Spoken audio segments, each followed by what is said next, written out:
Welcome to the Doodle Dad Year podcast, what Gen X dads understand. Dad friendly entertainment for you and me. Controlling our kids with comedy can make our kids great again. My three fuss free kids, the majority of the time, are living proof of it. Before I spoil you with another A plus example of what publishers call flash fiction, which is very short fiction that ideally doesn't bore you to death immediately. Before I spoil you, and I love to spoil my audience, especially all my new lovers on SoundCloud, specifically in Lahore, Pakistan. I love you all. And all my Chicago peeps. I went to Lake Forest College myself for a couple of years before I decided to host a radio show there. At the time, being inspired by pre-Weird Week Howard. I was very half-assed about it. You're definitely not prepared for a radio show. You're not taking it seriously when you're only allotted 30 minutes and you decide to use that time by playing the 24-minute whipping post by the Allman Brothers from Fillmore East. But that Discovery in College was pretty momentous and kick-ass, so I don't regret it that much. And it did give me a good idea when I eventually transferred to Ithaca College, otherwise known as Cornell's retarded next-door neighbor, but I was in the school of communications, so I could smoke really good weed and take a couple of bong hits of that outdoor Thompson County and manage not to stutter every other 2 seconds. And I would take some road trips to Montreal, it's pretty close by, and I had the idea of tipping the DJ $20 to play Whipping Post Fillmore East so I can get the most mileage and drawn out pleasure and extend the blue balls from my extended one song per dance extravaganza. So this piece was inspired by a really hilarious moment I have on video with my son. I got a new record, jazz record. I'm trying to expand my repertoire, and I've always been to John Coltrane, Miles Davis. This is a white guy named Bill Evans. He's another guy that died from like heroin and cocaine. He overdosed. Another musician had hip issues. Every fucking musician has a hip issue.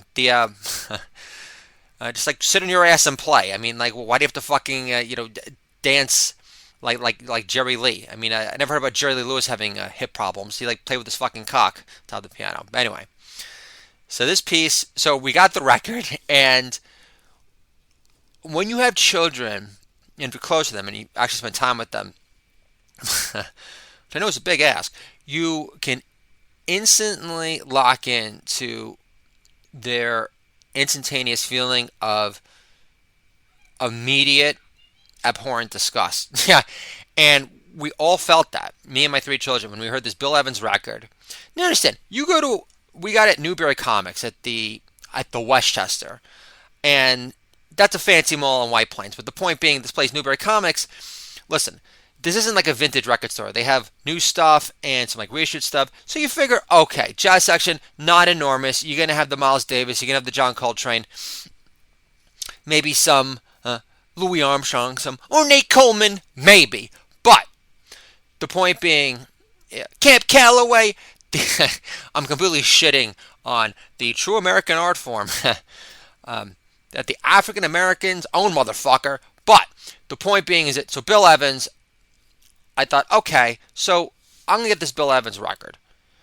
Because I do have one record where he plays with Chet Baker, who's this beautiful, another heroin addict, but actually was able to get past the heroin and ended up living in Paris. It's a great movie with him, with Ethan Hawke, and tenor saxophone player, and he also sang beautiful voice, angelic voice. So I'm thinking, okay, so I have that record. So I'm thinking, this can't be that fucking bad, right? And I'm using like process of elimination here. I'm going with my gut. I don't have to check my phone for freaking rating from Rolling Stone or Pitchfork. I mean, I can only handle like so much nerdy know-it-allness in my fucking life at 44, going on 45. So without a fucking age in my life yet, but prior for my son's birthday, he just turned. Child Services is about to knock on my door right now. 4. Before my son, Chosen Curls, was bound to turn 4. I went to this cool vintage record store where I had the choice of getting Ozzy Osbourne, Randy Rhoads, tribute to Randy Rhoads for $50. My inner Jew wouldn't allow it, but instead I got this awesome Superman frame picture. It's like really cool stenciling work of art. That looks like $1,000,000 in his room. But I got into this conversation about Bill Evans. I don't know how. First, we're talking about Ace Frehley from Kiss, and the story about this. He used to live in Cold Spring, and this guy actually drove him back to Cold Spring when Ace was doing lots of coke and drinking, and his big vial of coke. And then halfway into Ace Frehley talking about worldly matters to his wife, the guy says, "Hey Ace, how about that fucking coke? I don't like your music that much. You're actually pretty sloppy sophomoric for my taste because I'm a jazz artist purist, blah blah blah." And he's like, "I like you," but he never talked to him again. So how much did he fucking like him, right? But so, and he didn't have the coke because he gave it to some sliznut at CBGB prior. Anyway, so we get this conversation about Bill Evans because he's a jazz pianist. Guy asked me if I saw Coltrane back in the day in the Village Vanguard. He said no, but I saw Bill Evans and it was so good that I didn't want to get up and leave, and I had to pay like another 2-drink minimum, blah blah blah. So I'm like, okay, hey, that reminds me of the time when I saw Roger Waters before he became out as a full-blown anti-Semite, Linda Sarsour liquor opera on his private Gulfstream, saying, "I don't need to build a wall. I'll just lick you clean on the spot." Holla, thank you very much. But I'll make you feel snugly and warm. Holla, thank you very much. Not an Adderall. Thank you very much. Hey, Vince Vaughn, you're not the only fucking big-headed asshole who can talk fast. Holla, thank you very much. But the point being is this,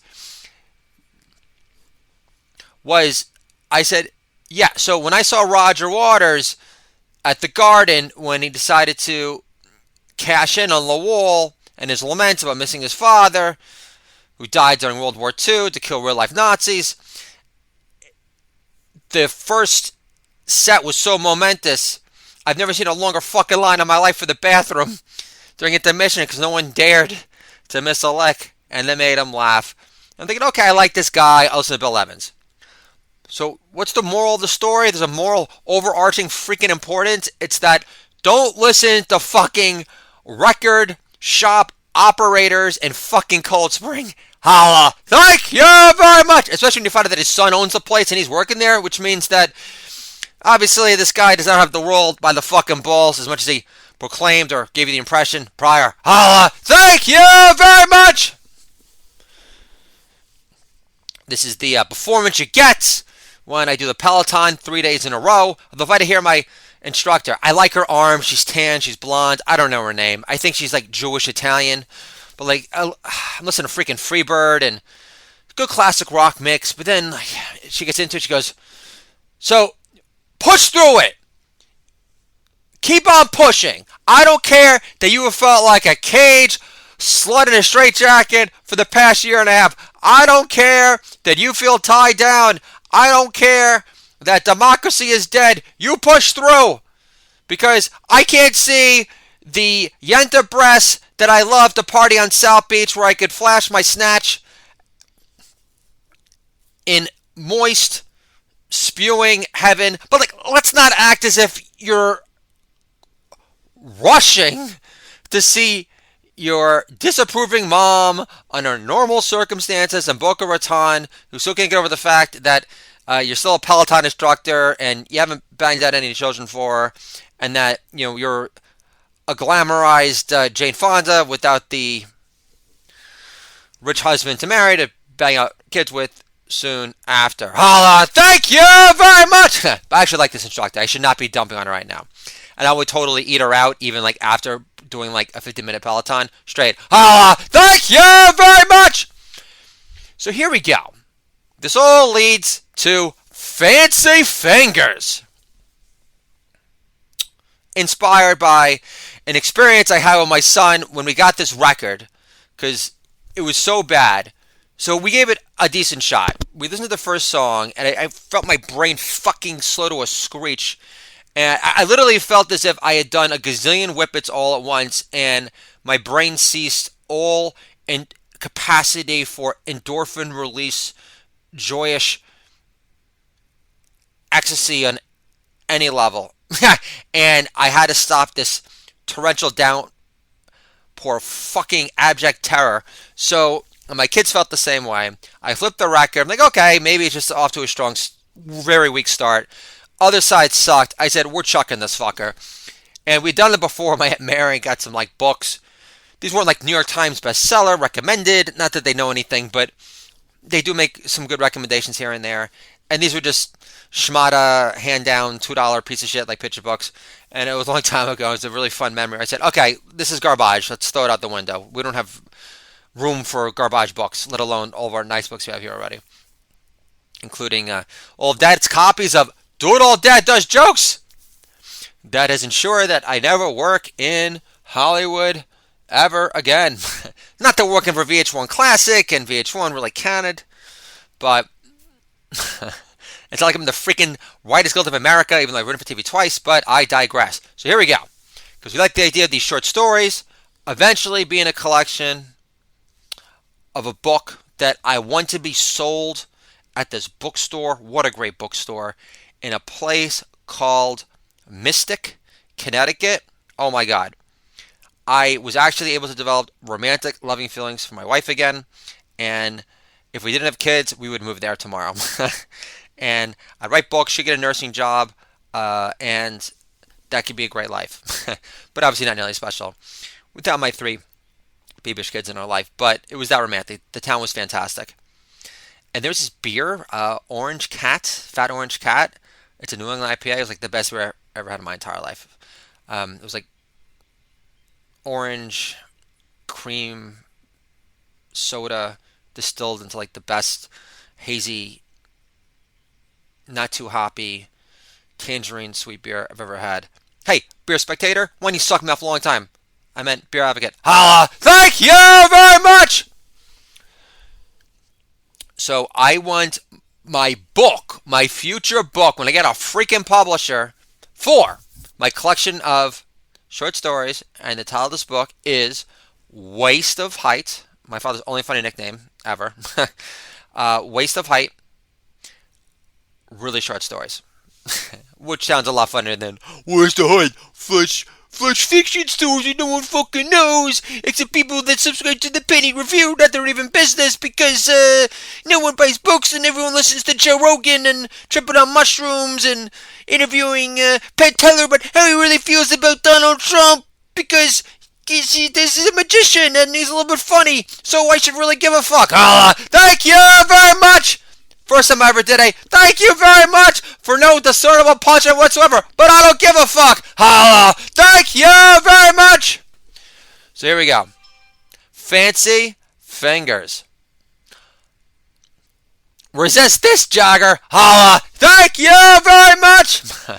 Once upon a time, there was a famous jazz pianist known as Junkie the Pianist who suffered from imposter syndrome. He played with all the biggies of his day in the 1950s and was on the cover of Time magazine once, one less time more than Duke Ellington. Jazz critics sucked off his classical pianist training background, yet Junkie the Pianist failed to feel good about his artistic heft after a depressingly dreary vision on extra-strength heroin one night, home alone in his Queens apartment in far Rockaway Beach. Rockaway Beach, Ramones lives, holla, thank you very much! Again, jazz critics sucked off his classical pianist training background, yet Junkie the Pianist failed to feel good about his artistic heft after a depressingly dreary vision on extra-strength heroin one night, home alone in his Queens apartment in far away Rockaway Beach, which would have forced Miles Davis to face the audience for a change and stare down the motherfucker who dared to throw his jazz record masterpiece, Kinda Blue, out the window too. Holla! Thank you very much! Junkie, the pianist, hunches over a pile of his own brown tar puke, takes off his glasses, and rubs his eyes again to make sure what horrific vision he saw. What was most likely pure, real-deal heroin from Newark, New Jersey was actually true. Artie Lange lives! Holla! Thank you very much! Yes, it was. This vision, this horrific vision, on par with Artie Lange's nose looking like a piece of fucking folded, mushy capicola, was correct. Holla! Thank you very much! And this vision on mind melding H, that being heroin, a so-called stay-at-home comedian podcast host in 2021 was filming a video on a strange mini tablet device of his son tossing Junkie the pianist's prize jazz album masterpiece, Heroin Hell, out the window into the frigid February snow with absolute relish glee to be finally rid of such horrible garbage forever. Marv Albert lives. Love garbage time. Holla. Thank you very much. On the video, Junkie, the pianist, recoils from repeat visions of the kid throwing out this horrible jazz record out the window, hoping it would break on a tree, after the little one admitted to liking jazz prior, which made Junkie the pianist more putrid sick in his stomach than ever before. Now Junkie the pianist wallows in the lowest form of self-pity, looks up to his leaky, decrepit, light-flickering ceiling, and asks God, in the most dejected, harrowing way, how can you like some jazz, but not my jazz piano masterpiece? The Junkie pianist drones on, adding, who cares if I'm a white boy in glasses who looks like he should be a furniture salesman from Fort Lee, New Jersey? And how dare this so-called stay-at-home comedian proclaim, best $20 I ever spent, after his carefree son flings my jazz masterpiece into the yard as if it was another frenetic Herbie Hancock handjob record, knowing the jazz critic at the Village Voice called my jazz piano masterpiece Heroin Hell melancholy magic. Holla! Thank you very much! Junkie, the pianist, hears a loud thump on the door. Landlord screams, rent is due, Junkie. How can you be on the cover of Time magazine but not afford your rent in a rent-controlled apartment? Motherfucker. I'll break your legs and shove them down your fucking neck. I've seen those fancy cats you roll with, like Miles Davis. Well, guess what? You're not Miles Davis. So you're in no position to turn your back on me, motherfucker. Look, Frank Sinatra's doing okay, singing songs from the Great American Jazz Songbook. So instead of composing more piano jerk music for jazz critics who still live with their mother, why don't you compose some fruitcake songs you can sell to Broadway, like Cole Porter or those fancy schmancy Gershwin brothers for a change? At least they dress nice and look the part. You look like a junkie furniture salesman from Fort Lee, New Jersey. But hey, you wear glasses and play at all the hip jazz joints downtown, so I'm positive you got some brain cells left to use more wisely. Holla! Thank you very much! Junkie the pianist pukes out a lung this time. Landlord leans his ear closer to the door and bemoans, fight or flight, Junkie. What will your destiny be? I get it. You are most likely a closeted homo. I've heard you cry yourself to sleep singing The Man I Love whenever Ella Fitzgerald is on the radio again. So you can't hold hands with your imaginary lover throughout McDougal Street after a show at the Village Vanguard. Whoop-de-freaking-do. I'm positive you can get plenty of privacy at the plaza with Cole Porter, or get some sin-on-sin loving in behind any old dumpster, behind any old Broadway theater dressing room too. Innovate or die a broke, boring junkie, fancy fingers. I don't know why I waste my breath. Holla! Thank you very much! Junkie the pianist musters the strength to crawl over to his piano with no other furniture around. collapses on the dusty hardwood floor and dies of a heart attack to avoid heroin hell 1 second longer on the spot.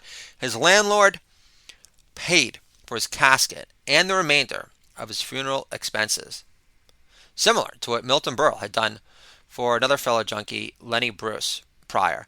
Months later, Miles Davis visits his gravesite in Rockaway, Queens, alone, and places a rock on his Jewish tombstone and says, "Jazz rock is the new groove now, junkie. Sorry for turning my back on you. When that junk started to ruin your fancy fingers at an accelerated rate, when you couldn't tell if you were playing meditative jazz or elevator music on really slow acid that takes forever to kick in. Regardless, your sound helped mold my best-selling masterpiece, Conda Blue. Having Train on the record with me, in charge, as the band leader, to rein in his self-indulgent stroke sessions, didn't hurt the overall marketability of the record, to make it more palatable for uptight, white boy, devil lawyers at Columbia Records to digest either. You played in a gorgeous, hair-tingly way on my birthday during a jam session on Milestones, which I'll never forget. Boy, was that sweet. Sorry about cutting out your work on that track. I couldn't have a furniture salesman from Fort Lee, New Jersey. Outshine me on my own shit, junkie. Holla! Thank you very much! Miles reaches into his camel skin coat pocket to grab Junkie's abnormally large, thick black glasses and places them on his tombstone and says, "I got these from your landlord after I learned you passed. I can't believe I was listed as your only emergency contact when I was still on the junk too. Crazy ass cracker. Your landlord told me to innovate or die, and then I recorded Sketches of Spain during my drying out period, representing my new lease on life, junkie. And I'll always have your junkie ass to thank. But boy, could you play. And I am fucking jazz. And Miles knows best. Even your homo ass, all the way down in heroin hell, can see that." The end. And I'll talk to you guys soon.